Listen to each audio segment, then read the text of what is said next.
Welcome to the People Leaders Podcast, the audio resource for managers and business leaders creating high-performing teams. Join leadership and team development experts Jan and Michelle Turkelson each week as they explore both subjects from every angle.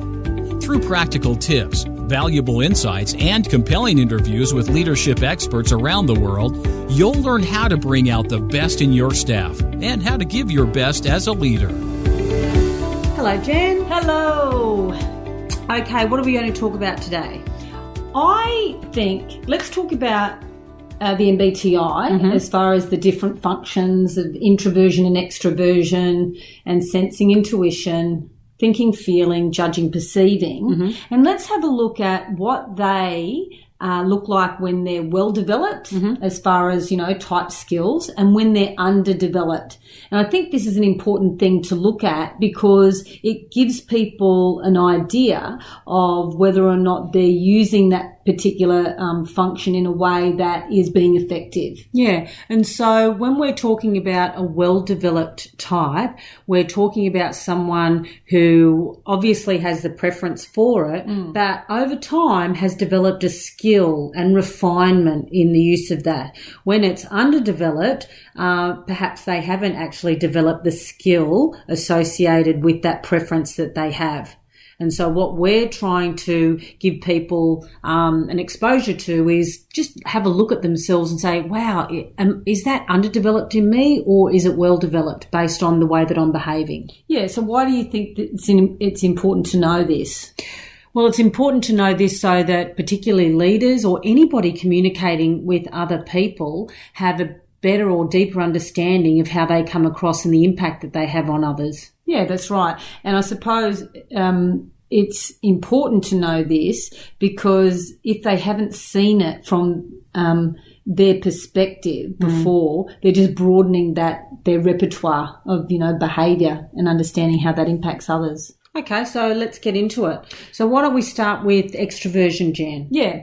So if you have a well-developed type skill in extroversion, you would be seeing an active approach to situations and life events and also bringing breadth to a situation. If it's underdeveloped, you'd be a little bit more hyperactive and superficial. Yeah, isn't that interesting? So people who have underdeveloped type in extroversion have been recognised as being a little bit over the top and a little bit and superficial is such a good word to describe that.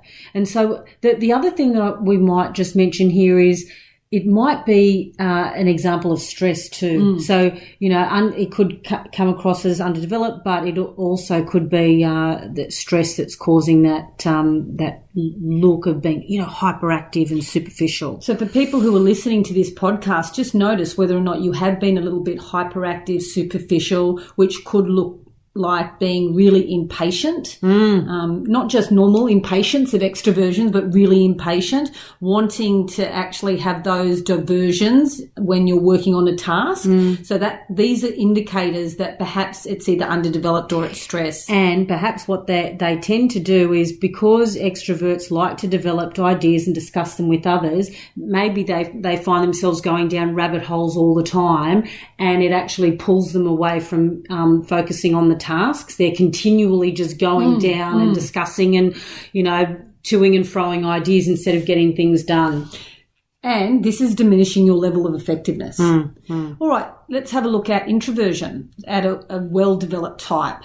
So well-developed introversion would be, have a reflective approach to situations and ideas, and they'd bring depth to a discussion, or depth to an argument, or depth to a train of thought, whereas the opposite was extroversion. It was bringing breadth. So introversion is bringing depth to a situation.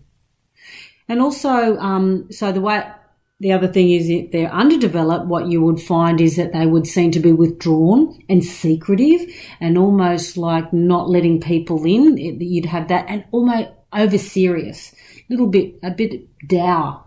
in fact. That's right. Because normally, people with introversion like that quiet and private space so they can concentrate. But even more so, it kind of like they're becoming a little bit more secluded. That's right. So their normal preference would be that they have a sort of quiet, calming presence, and that just dialed up, or being underdeveloped or in a stressful situation, they're going to be withdrawn. That's right. So that's the difference. And also this can impact their level of effectiveness because they're then unable to develop ideas alone through reflection, because they just keep on analysing, that analysis paralysis. They don't then move into some type of action or extroverted action. Yeah, or summarising their and sharing their final thoughts.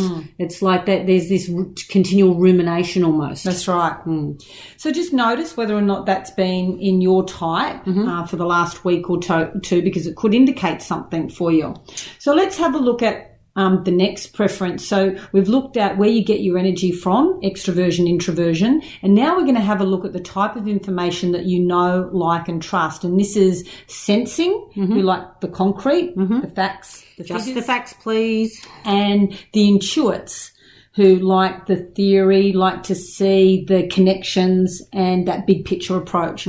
So if you are a well-developed type skill in sensing, you would be practical and you would bring data to a situation or to an explanation or communication. So very practical. Very practical. They're anchored in the current reality of the situation, and they seem to be very commonsensical in their approach to things. Now, if it's underdeveloped, it would look like being slow and dull and a narrow focus. And so with this narrow focus, this usually happens when people are overloaded or whether or not they're stressed or they've got too many things on their plate. So, and that's why you actually can be slow and dull, because you're just over, I suppose, stimulated in the brain, and the brain kind of starts to shut down. That's right. And then they can become a little bit fixed in that. And this is where this sort of resistance to change can really come into play when it's underdeveloped. Yeah, because they enjoy applying skills that they've already perfected. However, sometimes those skills aren't appropriate to a new situation, but because, like you said, it's underdeveloped, they become fixed.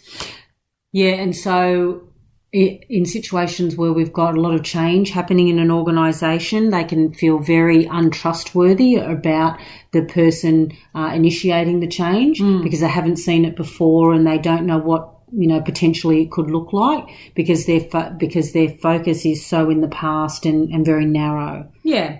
So I suppose to manage that, so if you are finding that you are kind of like that narrow focus, it is a matter of stepping back and asking questions about the impact of what you're doing for other people, or your customer or your customer's customer, to kind of give you that big picture focus. That's right, and stretch yourself, because you might be very comfortable with what is familiar and practical, and a way to expand your repertoire is to just stretch yourself a little bit out of your comfort zone with things that aren't familiar. So take a different way to work, or do try things differently. If you don't speak up at meetings, let's have a go at speaking up and sharing. Intuition. So let's have a look at the intuits. When it's well developed, they're imaginative and they bring perspective, so different perspectives to a situation or an event. And they're open to possibilities, aren't they, people with well-developed intuition? Yeah, because they like solving, new and complex problems. They enjoy that challenge of, like learning something new. Now, if it's underdeveloped... Yeah, well, it almost seems like they're careless and impractical and dreamy and a little bit silly, and doesn't make a lot of sense to people. They're off in their own world is another way you could describe them. That's right. And not so much in touch with the reality, the practicality of how long it might take to actually do something, or to see the impact of what they're doing on other people. So just notice whether or not you are careless in the detail when you're putting something together, a report, or emails are going past you and you're not, checking them. Just notice whether or not you do have that tendency. I know, because you could come back and say, wow, it seemed like a good idea at the time. What was I thinking?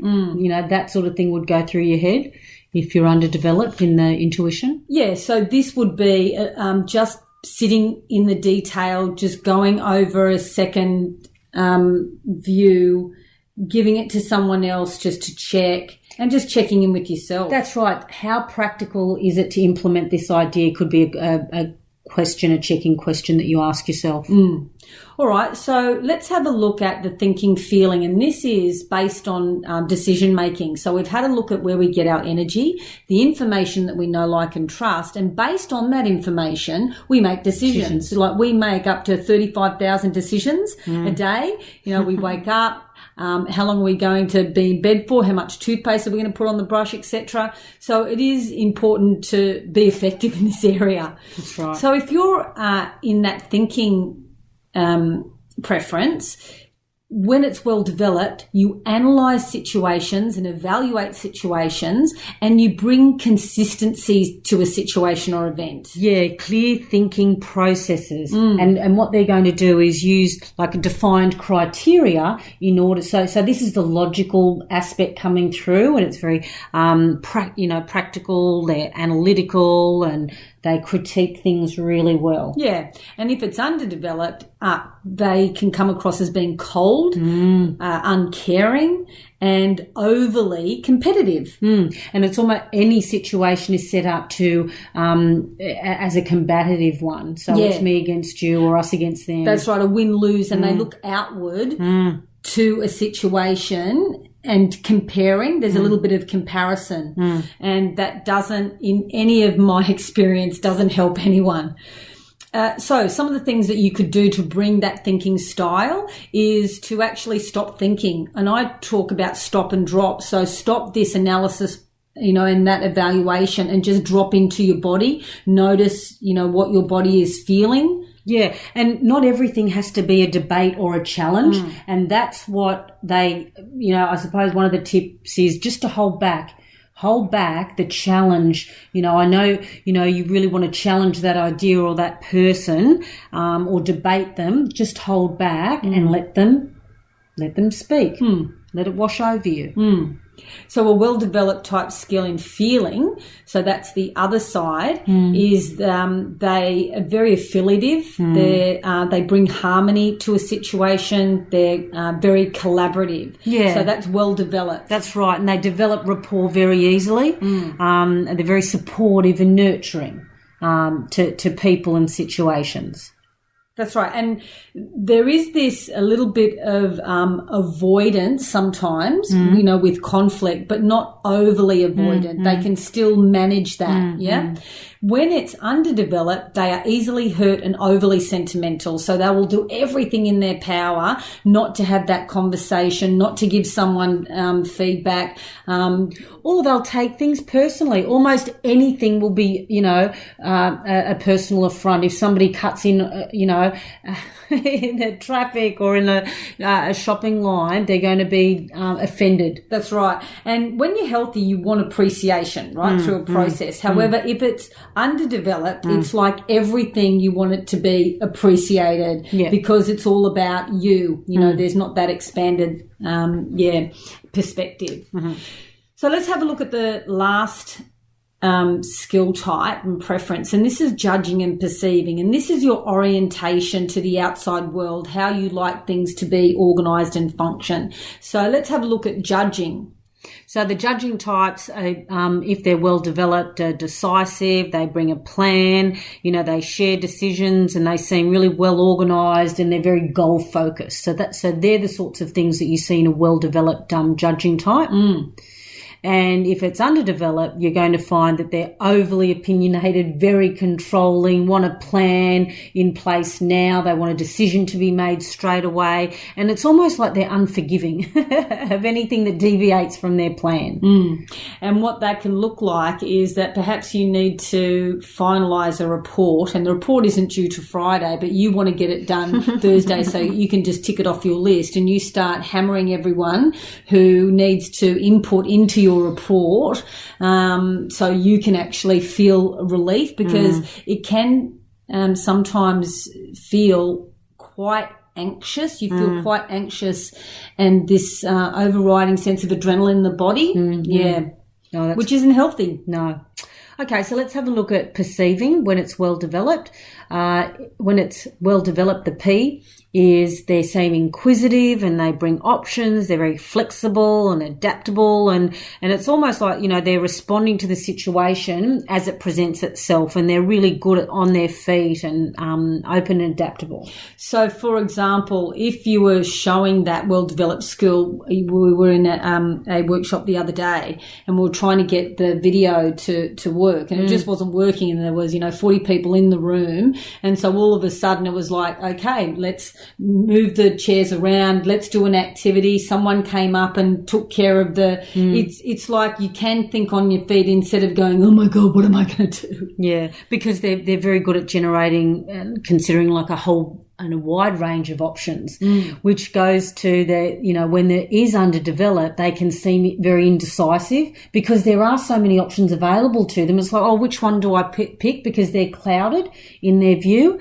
and they can seem like they're procrastinating as well. So it's, your strength dialed up, or when you're under stress, that's how it's going to come across as a perceiver. Yeah, I think because they're not backing themselves as well, there isn't that sense of clarity with all those options. So just notice in the last week or so, have you demonstrated some of those underdeveloped characteristics? Yeah, are you postponing decisions, or are you making every decision very tentative rather than landing on one and then moving on to the next one? Yeah. They are some indicators, I think, for people. Yeah. Okay. So, just check in with yourself, see where you need to just refocus. I think, you get what you focus on, and you will definitely be more effective in these areas, managing people and yourself. Agree. Good luck, everyone. Yes. Bye. We hope you enjoyed today's episode of the People Leaders Podcast. For show notes and other resources, please visit us at peopleleaderspodcast.com. And while you're there, you can subscribe for future episodes so you can continue your own leadership journey. And please be sure to share this and other episodes with your friends and colleagues. The People Leaders Podcast is brought to you by the Experts on Air Podcast Network.